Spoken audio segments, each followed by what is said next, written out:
Hello everyone. So in last video we have studied about the male reproductive system. Now in this video we are going to study female reproductive system.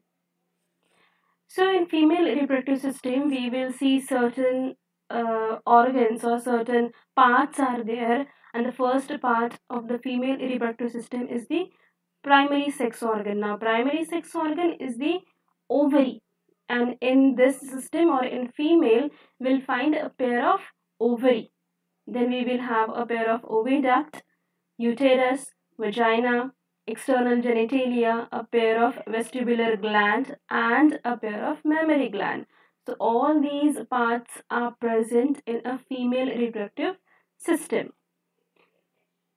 First of all, we are going to see what uterus is. Like, in order to learn about the system, first of all, we'll see uterus. So it is a commonly called as womb, and it is hollow. You can see here it is hollow muscular pear-shaped organ located above and behind the urinary bladder. It is about 7.5 centimeter long, 5 centimeter broad, and 2.5 centimeter thick. The uterus can be divided into three regions, which we will see later on. Like all the parts of the female reproductive system, they are present in the pelvic region of the female body. Now let us move further and see.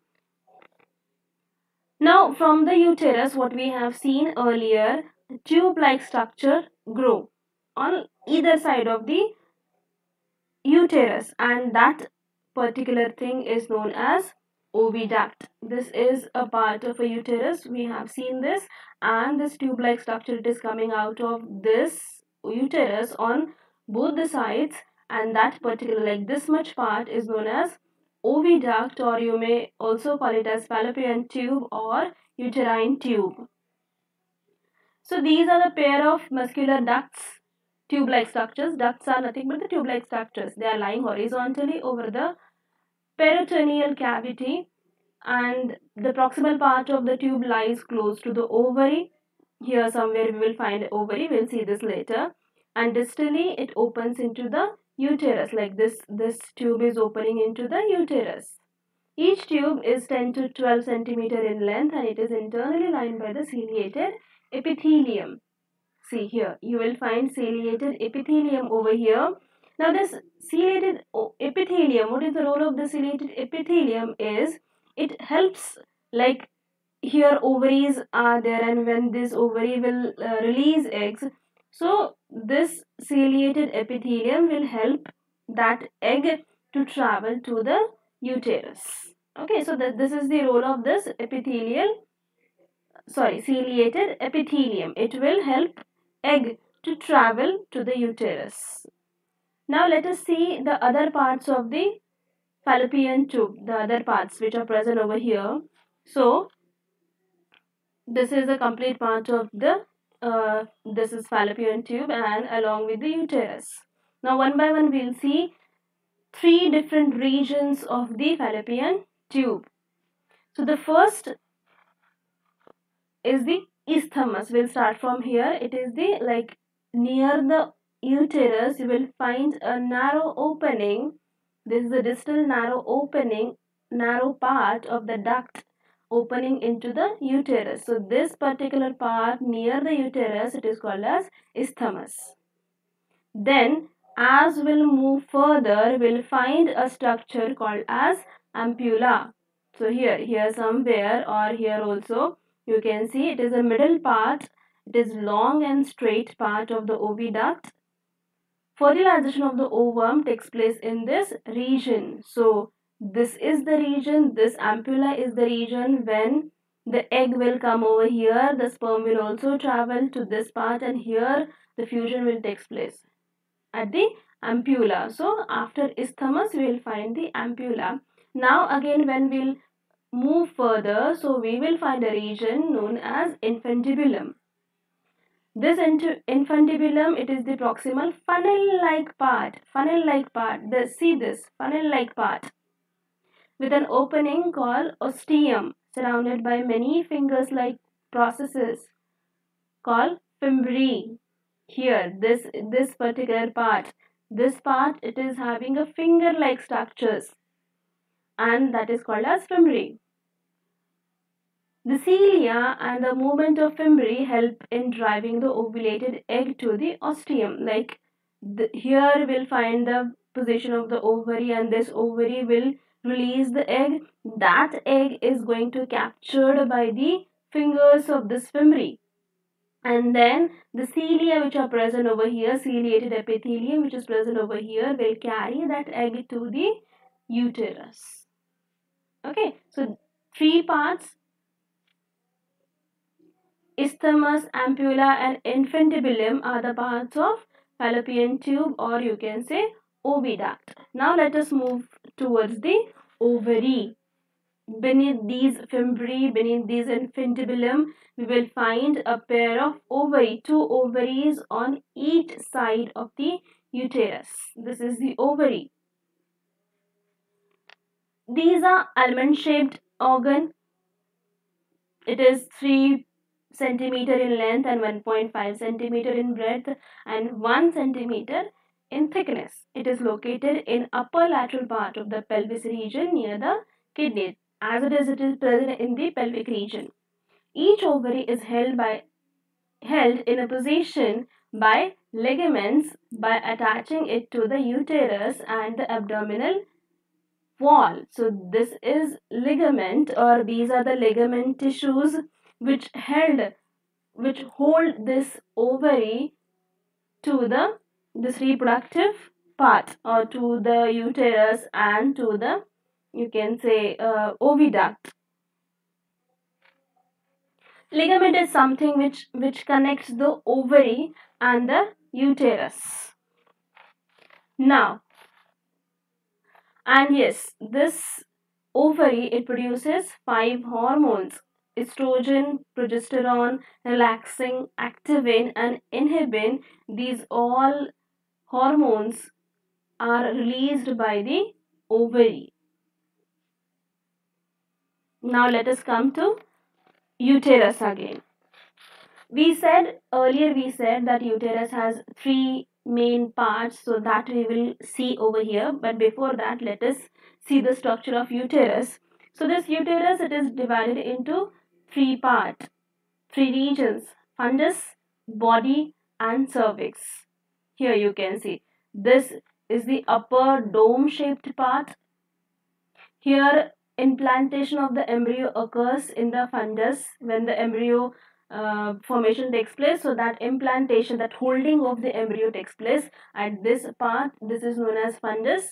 Then below this you will find the body. This is the body of the uterus. It is a broad part of the uterus which gradually tapers towards the downwards. You can see it is tapering towards the downward.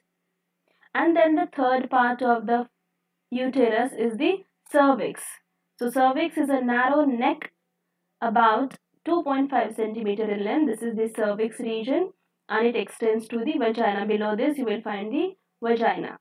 Okay, so fundus, body, and cervix are the 3 parts of the uterus. Now let us see the layerings of the uterus. So outermost layer of the uterus, it is the perimetrium. Outermost is the perimetrium. Inner to the perimetrium you will find a layer called as myometrium, which is made up of smooth muscles. Then inner to this myometrium you will find a layer called as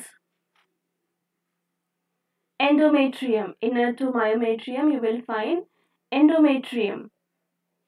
The thickness of this layer, that is of endometrium, undergoes changes during the menstrual cycle, which we will learn later on. It is richly supplied with the blood vessels and uterine glands. These provide nourishment to the developing fetus, because after fertilization the fetus is going to develop over here. So endometrium, it is going to provide the nourishment. Okay, so 3 layers are there. Outermost is the perimetrium, inner to that is the myometrium, and innermost is the endometrium. Now let us move to the vagina. Vagina is something which we can see from the outside. Like this is the part which remains present outside the body. This part, this is the vagina. It is tubular. It is a copulatory organ. It lies between the cervix and vestibule. Here cervix is present, and below that we will find a vestibule, and in between this we have vagina. The vaginal wall has an inner mucosal lining, the middle muscular layer, and outer adventitia layer. The mucosal epithelium is stratified and well keratinized and stores glycogen. So it is storing glycogen, and keratin is non-keratinized. That means keratin is not present. There are no glands, but the cervical secretion of mucus is received in the vagina. The opening of the vagina into the vestibule is called as vaginal orifice. This, when it will open, this vagina will open to the vestibule, which we will see later. That opening, it is called as vaginal orifice. This opening is covered partially by the fold of mucous membrane called as hymen. We will see this later. The vagina acts as a passage for menstrual flow as well as birth canal during the parturition. That means this, from vagina itself you will see that the menstrual flow, or if unfertilized egg is there, so that unfertilized egg will be removed. It will be removed from this vagina only. So bleeding will start from vagina, and as well as this will be the passage. This will form a birth canal also.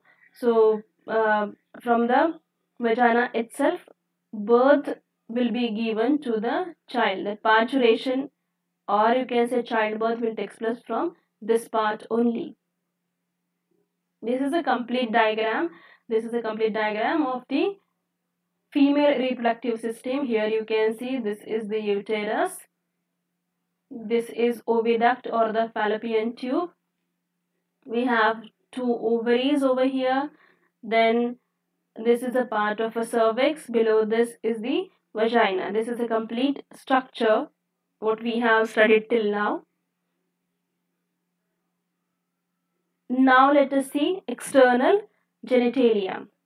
So this external genitalia, it is the organ of a female which include parts of external to the vagina. We can see this outside the body of a female, and they are collectively called as vulva, or the covering or wrapping. It is kind of a cover.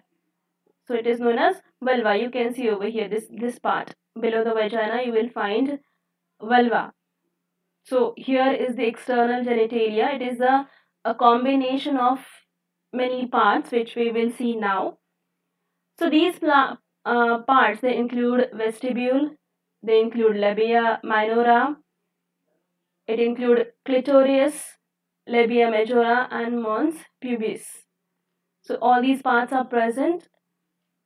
Here in this diagram we can see that thing very clearly. Now let us imagine this is the outer part. This particular diagram is the outer part of the female, which we can see from outside. Now let us see that this is the outermost part of a female reproductive system, very outer part. And this particular part that you can see over here, this complete part is called as labia majora. Like when it is a lip-like structure or a flap-like structure present, and the outer lip-like structure, it is called as labia majora. When we consider these two together, then it will be called as labia majora, and when we will consider only one part, this one part, then it will be called as labia majus. Two parts together, labia majora, and one part, labia majus. So these are the pair of fleshy folds of the skin forming the boundary of the vulva. They are homologous to the scrotum. That means it is a structure very similar to the scrotum that we have seen in the male system. They surround and protect the other parts of the external genitalia and enclose the urethral and vaginal opening in the vestibule. Here in the female, urethral and vaginal opening are different, but in males, like urine release and the sperm release takes place through the same penis. Here the openings are different. Now let us see the other part, that is vestibule. Here this shaded part that you can see is the vulvar vestibule. This complete shaded part, this is the median vertical depression of the vulva, and this encloses again urethral and vaginal opening. Here you can see this is the urethral opening, and the vaginal opening is also covered by this vestibule. In this vestibule, urethral opening and vaginal opening both will be present. Now next part is the mons pubis. Mons pubis, it is a fleshy elevation above the labia majora. So here we have the labia majora, and upper part of this labia majora, like here somewhere you will find mons pubis. This particular part will be called as mons pubis. Mons pubis, an outer part of labia majora, shows the pubic hair. So in this region, in this mons pubis region, and this complete labia majora part will be covered by the pubic hair. This is the region where you will find the hair. Hair growth will be there. Then clitoris. So small conical and sensitive projection lying at the anterior end of the labia minora. Achha, we have not seen labia minora. So labia minora is inner to the labia majora. This is labia majora, inner to this B part that you can see over here is actually labia minora. Labia minora, this is another pair of thin folds inner to the labia majora, with which they merge posteriorly to form a while towards anterior end, and they cover into the hood-like covering around the clitoris. So this particular part, this B part, it is the labia minora, and single leap, if you will see, then it is labia minus. So now we were discussing clitoris. So inner to, or in the anterior part, at the anterior part of the labia minora, we will find clitoris. It has a pair of erectile tissue. That means it is something which will give erection to the female body at the sexual intercourse. So this is the clitoris. Then let us come to the vagina. This is the vaginal opening of the female reproductive system, and this vaginal opening, it is partially covered by the fold of mucous membrane. Here you will find like this particular thing, if you will see, then this is the fold of a mucous membrane, and this membrane, or you can say this is the sheath like structure, and this is known as hymen. That means the vagina gets partially covered by the sheath known as hymen. Okay. Now the vagina, it acts as a passage for menstrual flow, I have told you, as well as the birth canal during the parturition or the childbirth. In female, urethral opening and vaginal opening are, you can see this is the urethral opening and this is vaginal opening. They are different. Okay, so this is the structure of external genitalia of the female reproductive system. What all things we have seen? This is, here you will find my mons pubis. This is a part of a labia majora. Then inner to this you will find labia minora. At the anterior end you will find clitoris. At the posterior end you will find anus. Then this Inside the labia minora, you will find a vestibule. This complete part is the vestibule, and this covers the urethral opening as well as vaginal opening. And this vagina is partially covered by the hymen. Okay.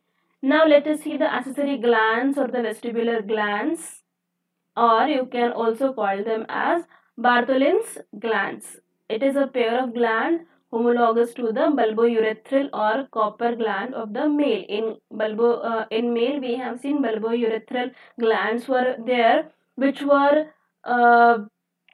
lubricating the male part. It was providing lubrication. Here also these Bartholin gland or the vestibular gland, it provides lubrication. Okay, it releases lubricating fluid. So that was all about the various parts of the female reproductive system. Now let us study ovary in detail. So let us see the structure of ovary. If you see ovary, then it is we have said that it is a almond shaped structure. Now this almond shaped structure, this complete structure, like from this to this complete structure is known as stroma. Each ovary, it is a compact structure, and this compact structure is known as stroma. And the stroma, it is a region of a combination of a cortex and medulla. See, this outer part is the medulla, and the inner, somewhere here you will find the medulla. So medulla and cortex together forms the stroma. Now this medulla, it has a blood vessels, nerve fibers also,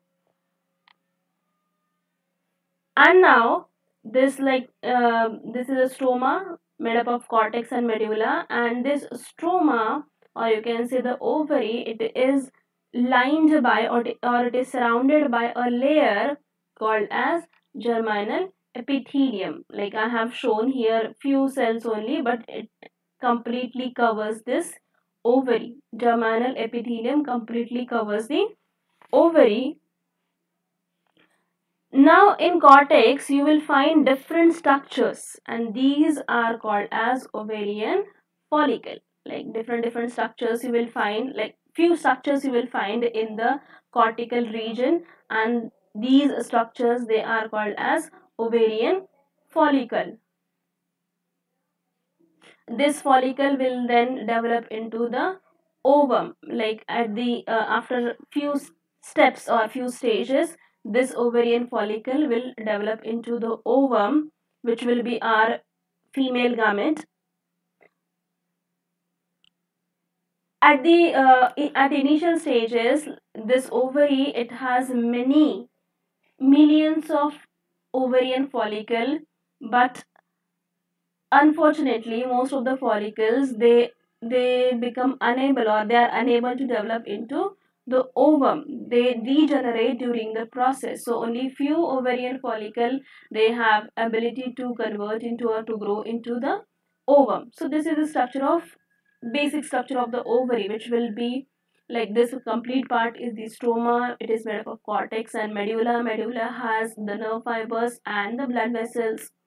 Then this cortical region, it has ovarian follicle, which develop into the ovum, and of course the ovary gets surrounded by the germinal epithelium.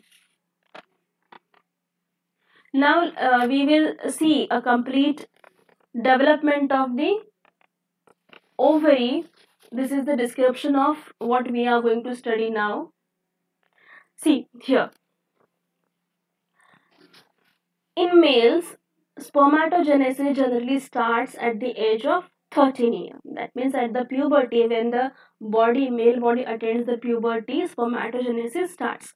But here in females, oogenesis, that is the formation of, or the steps of formation of the gamete, starts at the fetal stage itself. That means before birth itself, the process starts. That means when the female fetus, it is there in the womb of the mother, at that time only the process of formation of the gamete or the egg starts, which is known as oogenesis. Process of formation of this egg is called as oogenesis. So that starts in the fetal ovary. That means when the child or the this fetus is in the womb of the mother, that ovary of the fetus, it is called as fetal ovary.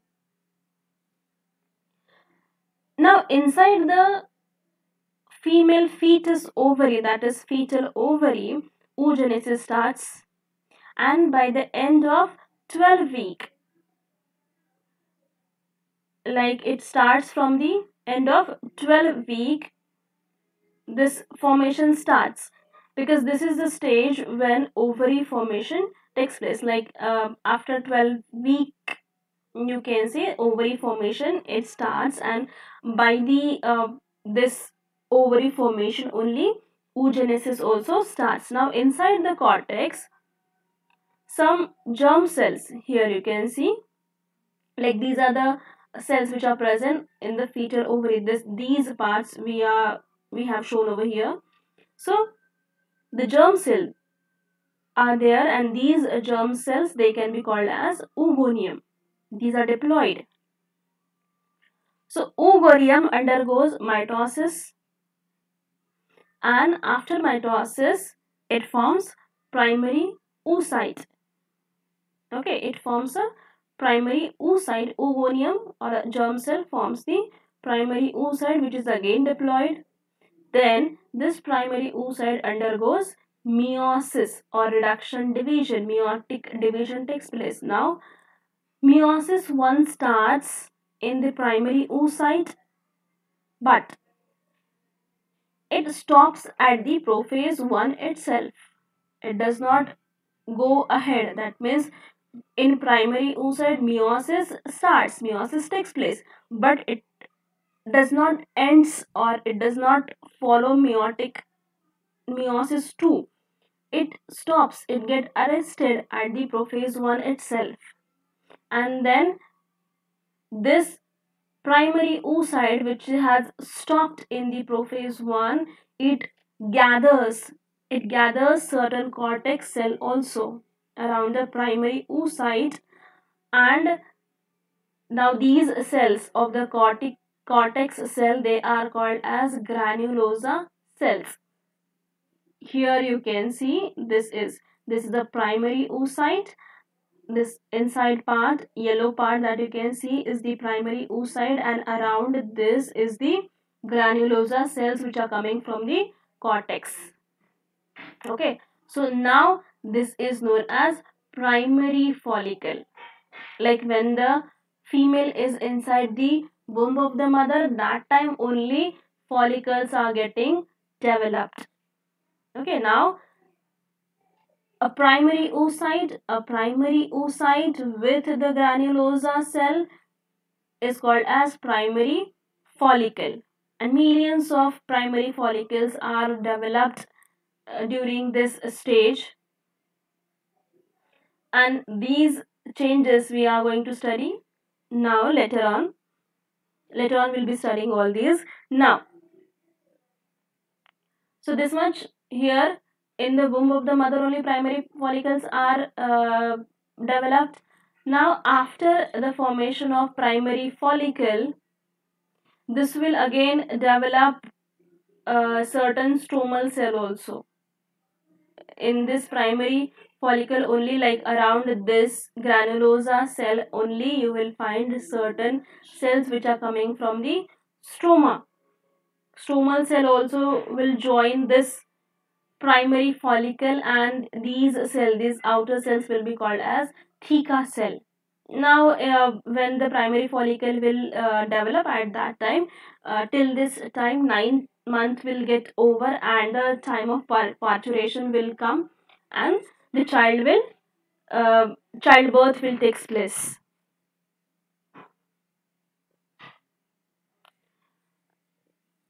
Now from the birth till puberty, till the age of 12 to 13, puberty is the age of 13 or 12 of 13 years. But in fetal stage only, female produces about 1 million primary follicles. Here, this is the ovary, section of ovary, and here you can see primary follicles.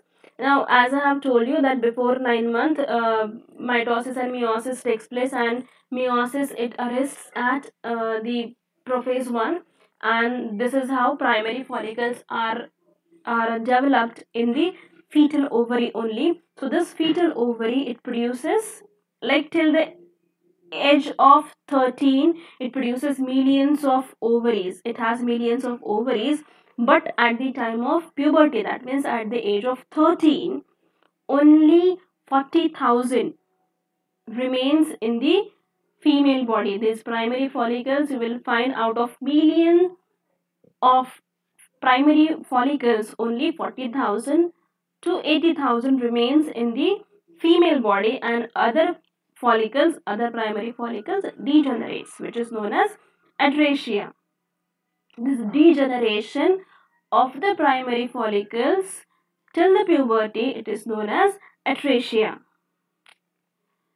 Now let us see what happens after attaining the puberty. So the ovary section, here you can see this is the primary follicle. This will grow into, this will develop into the secondary follicle. How we will see this? Secondary follicle will convert into the tertiary follicle, and then we will have the Graafian follicle, and then after the production of the Graafian follicle, ovum will release from this ovary. This we will see in detail. Now here we have already said that in fetal ovary, primary follicles they form, and this primary follicle, it has primary oocyte, and it also has granulosa cell. Here you can see this is the primordial cell which has developed into the primary follicle. So this primary follicle, it has oocyte, primary oocyte, then it also has the granulosa cell, and again it will have the theca cell also. Okay, and then the birth will take place. Then till the puberty, that means till this 13 year, after 13 year, what will happen, that the hypothalamus of the female body will release GnRH. This will release a hormone, and this GnRH will stimulate the pituitary gland, and it will develop, or it will release LH and FSH from the pituitary gland. Now, after this release of hormone, what will happen? So, we will get a primary follicle which will be having a primary oocyte and a granulosa cell, and this primary follicle will undergo meiosis 1. Already meiosis 1 started in the fetal ovary, but then it was stopped at the prophase 1. Now here it will start from the prophase 1. After prophase 1, again continuation of meiosis will take place. Meiosis 1 will continue after prophase 1, but then again it will stop at metaphase 1. Prophase 1 will start, but then it will stop at the metaphase 1, and then what will happen, it will form, it will develop secondary follicle. Here you can see this is a secondary follicle. It will form secondary follicle. Now this secondary follicle, it will have primary oocyte again. Inside this, it will have a primary oocyte. It will again have multi-layered granulosa cell. In primary follicle, we have seen only single layer was there. Single layer granulosa cells were present. But here in secondary follicle, many granulosa cells are present. So multi-layered granulosa cells are there along with the theca. Theca is also present. Theca are coming from the stroma. The cells which are coming from the stroma, it is called as theca. So this is the secondary follicle, which is a result of meiosis, which has stopped at the metaphase 1. It has primary oocyte, multi-layered granulosa cell, and theca. Now, this secondary follicle will again continue with the meiosis, and here the meiosis 1 completes. After completion of meiosis 1, it will form two cells. One will be the polar body, first polar body, and other will be the tertiary follicle. This you can see over here. Secondary follicle will grow into the tertiary follicle after the completion of meiosis 1. Now, why these two different types of cells are forming? So this is because of the uneven distribution of cytoplasm. Very less cytoplasm, very like no cytoplasm is present in this cell. So it is a first polar cell, and as there is no cytoplasm inside this cell, it will degenerate later on. And a cell which will have maximum cytoplasm is known as tertiary follicle. Now this in tertiary follicle, in the development of tertiary follicle, few changes takes place in the secondary follicle. So what are these changes? So cavity forms. Here in secondary follicle, you can see there is no cavity, there is no space in the granulosa cells. But here in tertiary follicle, you will see there is a formation of a space, or there is a formation of a cavity. And this cavity, it is known as antrum. So antrum formation takes place after meiosis get completed. Here, of course, meiosis 2 will start. Then we have a layer around the ovum. Here you can see this is the ovum part, and around the ovum we have a layer which is known as zona pellucida. Okay, so now around the ovum we have zona pellucida. Then later on, like in tertiary follicle, we have these changes. We have oocyte, secondary oocyte, along with the multilayered granulosa cell and a formation of a cavity, or you can say antrum, and again we have a zona pellucida. Now this this tertiary follicle will again develop, and it will have a granulosa layer around the oocyte. This here you can see, here it is not shown, but again in next diagram we will see that around this oocyte we have one more layer which is known as corona radiata. It will have a corona radiata. And theca, here in secondary follicle we have seen theca cells were there. In tertiary follicle, these theca cell will develop into two type of cells. One will be the theca interna. Inside, like inner layer is called as theca interna, and the outer layer of theca cells is known as theca externa. So theca cells are also differentiated into theca interna and theca externa. Now here this tertiary follicle again it develops because of the meiosis, and this meiosis starts, and again that meiosis stops at the meiosis 2. At metaphase 2 it again stops. Meiosis will start after this, and then again it will, like this tertiary follicle will develop, and then again meiosis 2 will stop. It will stop, it will arrest at metaphase 2. So after metaphase 2 we get a follicle where we will have this bigger cavity will be there. Here you can see a small cavity only, so here we will have a bigger antrum. So antrum is getting enlarged, and we will have a corona radiata also. We will have theca interna and theca externa with the granulosa layer around the ovum which is known as zona pellucida, and now this complete structure is known as Graafian follicle. So this tertiary follicle will now develop into the Graafian follicle. This particular structure, it is known as Graafian follicle, which is a result of meiosis, which has stopped at the metaphase 2. So at metaphase 2 only the ova will release. Meiosis will not complete here, meiosis 2 will not complete, and before completion of meiosis 2 only the ova will release at the metaphase 2.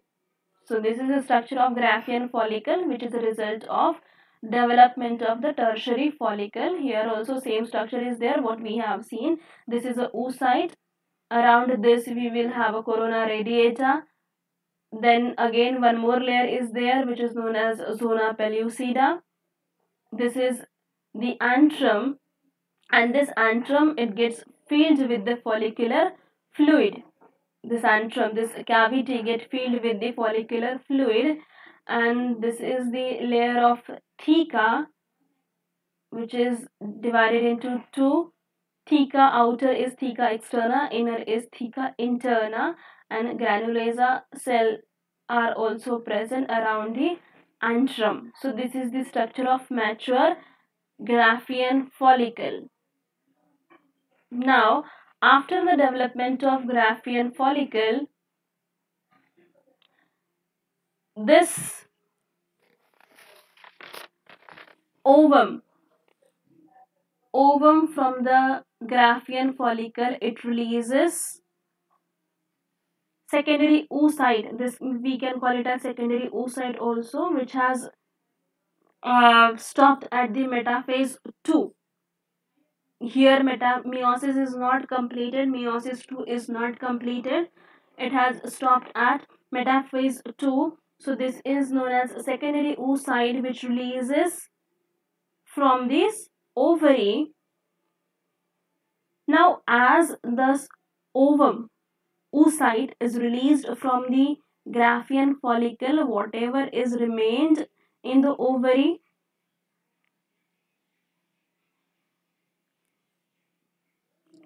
it retain in the near the oocyte. After egg releases, like this egg has released now, oocyte, secondary oocyte is released. So now remaining part of the follicle, it changes to temporary endocrine gland, which is known as corpus luteum. This you can see over here. See, this cavity is also getting filled now. So this structure, this remaining structure, it is known as corpus luteum, and if fertilization does not take place, then this corpus luteum, it degenerates in the ovary itself.